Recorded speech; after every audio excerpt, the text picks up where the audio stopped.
Hi guys, നമ്മുടെ ഒരു പുതിയ വീഡിയോയിലേക്ക് സ്വാഗതം. ഇന്നത്തേത് എൻ്റെ ഒരു ഹെയർ കെയർ റൊട്ടീൻ്റെ വീഡിയോ ആണ്. നമ്മുടെ ഡെയിലി ഹെയർ കെയറിൽ യൂസ് ചെയ്യാൻ പറ്റുന്ന ഒരു ഹെയർ ടോണറാണ് കേട്ടോ ഞാനിന്ന് പ്രിപ്പയർ ചെയ്യാനായിട്ട് പോകുന്നത്.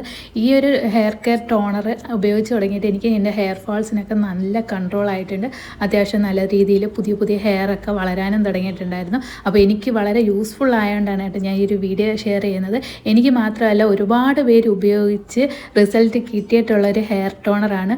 നിങ്ങൾക്ക് എല്ലാവർക്കും അറിയാവുന്ന പോലെ തന്നെ ഈ ഉലുവ നമ്മുടെ സ്കിൻ കെയറിനായാലും ഹെയർ കെയറിനായാലും വളരെയധികം യൂസ്ഫുൾ ആവുന്ന ഒരു ഇൻഗ്രീഡിയൻ്റ് ആണ്. ഇതിലുള്ള പ്രോട്ടീൻ ആയിക്കോട്ടെ, അയൺ ആയിക്കോട്ടെ, നമ്മുടെ ഹെയർ ഫോൾ കുറയ്ക്കാനും ഡാൻഡ്രഫ് കുറയ്ക്കാനും ഹെയർ ഗ്രോത്ത് ഉണ്ടാവാനും അതേപോലെ തന്നെ ഹെയർ ബ്രേക്കേജ് കുറയ്ക്കാനും ഒക്കെ യൂസ്ഫുൾ ആവുന്നതിന്, അതേപോലെ സ്കിൻ നല്ല ഗ്ലോ ആവാനും എല്ലാം ഈ ഉലുവയുടെ ഫേസ് പാക്കൊക്കെ യൂസ് ചെയ്യുന്നവരുണ്ടായിരിക്കും. അങ്ങനെ ഒരുപാട് യൂസ്ഫുൾ ആയിട്ടുള്ള ഒരു പ്രോഡക്റ്റാണ് കേട്ടോ ഉലുവ. അപ്പോൾ ഈ ഒരു ഹെയർ ടോണർ ഉണ്ടാക്കാനായിട്ട് ഞാൻ 1 ടേബിൾ സ്പൂൺ ഉലുവയും പിന്നെ ഫ്രഷ് കറിവേപ്പില എടുത്തിട്ടുണ്ടായിരുന്നു. ഇവിടെ വീട്ടിലെ പറമ്പിൽ തന്നെ കിട്ടുന്ന ഫ്രഷ് കറിവേപ്പിലയാണെങ്കിൽ അത്രയും നല്ലതാണ് കേട്ടോ. കറിവേപ്പിലയും ഹെയർ കെയറിലും ഹെയർ ഗ്രോത്തിനും ഭയങ്കര യൂസ്ഫുൾ ആയിട്ടുള്ള ഒരു ഇൻഗ്രീഡിയൻ്റ് തന്നെയാണ്. ഇതിലേക്ക് 1 കപ്പ് വെള്ളവും കൂടെ ചേർത്തിട്ട് ഒരു 5 മിനിറ്റ് നന്നായിട്ട് ബോയിൽ ചെയ്ത് മാറ്റി വെക്കാം.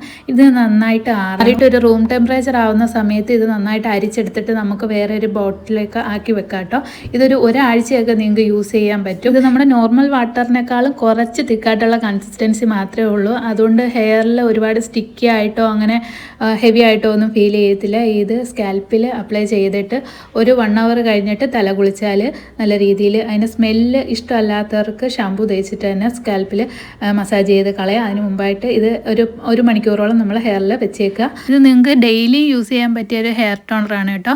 നിങ്ങൾക്ക് സ്കാൽപ്പിൽ ഇത് ഡെയിലി യൂസ് ചെയ്യാം, വേറെ സൈഡ് എഫക്റ്റോ കാര്യങ്ങളോ ഇല്ല. ഇതിപ്പോൾ അതല്ലെന്നുണ്ടെങ്കിൽ ഡെയിലി യൂസ് ചെയ്യാൻ പറ്റാത്തവരാണെന്നുണ്ടെങ്കിൽ വീക്കിലി ഒരു 3 ടൈമെങ്കിലും യൂസ് ചെയ്യാൻ നല്ല രീതിയിൽ റിസൾട്ട് കിട്ടുന്ന ഒരു ഹെയർ ടോണർ തന്നെയാണ്. നാച്ചുറലായിട്ടുള്ള ആയതുകൊണ്ട് സൈഡ് എഫക്റ്റോ കാര്യങ്ങളോ ഒന്നും തന്നെ ഉണ്ടാവത്തുമില്ല. സ്കാൽപ്പിൽ യൂസ് ചെയ്യുന്നതുകൊണ്ട് തന്നെ അത്യാവശ്യം നല്ല രീതിയിൽ ഡാൻഡ്രഫ് ഒക്കെ കൺട്രോൾ ആവും.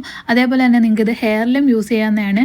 ഹെയറിൽ ബ്രേക്കേജ് ഉണ്ടാകും, അതേപോലെ ഹെയർ നല്ല ഡ്രൈ ആയിട്ടിരിക്കുക, അങ്ങനെയുള്ള കണ്ടീഷൻസ് ഉണ്ടെന്നുണ്ടെങ്കിൽ ഇത് നമ്മൾ നോർമലി യൂസ് ചെയ്യുന്ന ഓയിലുമായിട്ട് മിക്സ് ആക്കിയിട്ട് ജസ്റ്റ് ഹെയറിൽ സ്പ്രേ ചെയ്ത് കൊടുക്കാം. അങ്ങനെ യൂസ് ചെയ്യാം കേട്ടോ.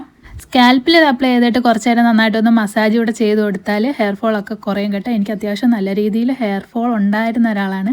അപ്പോൾ എൻ്റെ ഹെയർ ഫോളൊക്കെ ഒരുപാട് റെഡ്യൂസ് ആയിട്ടുള്ളത് ഈ ഒരു ഹെയർ ടോണർ യൂസ് ചെയ്ത ശേഷമാണ് കേട്ടോ. എനിക്ക് ഒരുപാട് യൂസ്ഫുൾ ആയതുകൊണ്ടാണ് കേട്ടോ ഞാൻ നിങ്ങളുമായിട്ട് ഷെയർ ചെയ്യുന്നത്. പുതിയ പുതിയ ഹെയർ ഒക്കെ വരാനൊക്കെ തുടങ്ങിയത് ഈ ഒരു ഹെയർ ടോണർ യൂസ് ചെയ്ത ശേഷമാണ്. അപ്പോൾ ഈ ഒരു ഹെയർ ടോണർ യൂസ് ചെയ്തിട്ടില്ലാത്തവർ ഒന്ന് ട്രൈ ആക്കി നോക്കൂ. പെട്ടെന്ന് ഇൻഗ്രീഡിയൻസ് എല്ലാം വീട്ടിലുള്ളതുകൊണ്ട് ഉണ്ടാക്കിയെടുക്കാനും എളുപ്പമാണ്. അപ്പോൾ ട്രൈ ആക്കി നോക്കിയിട്ട് യൂസ്ഫുൾ ആവുകയാണെന്നുണ്ടെങ്കിൽ കമൻറ്റ് ചെയ്യുക. പിന്നെ വീഡിയോ ഇഷ്ടമായിട്ടുണ്ടെങ്കിൽ ലൈക്ക് ചെയ്ത് സബ്സ്ക്രൈബ് ചെയ്ത് സപ്പോർട്ട് ചെയ്യുക. Thanks for watching. ബൈ.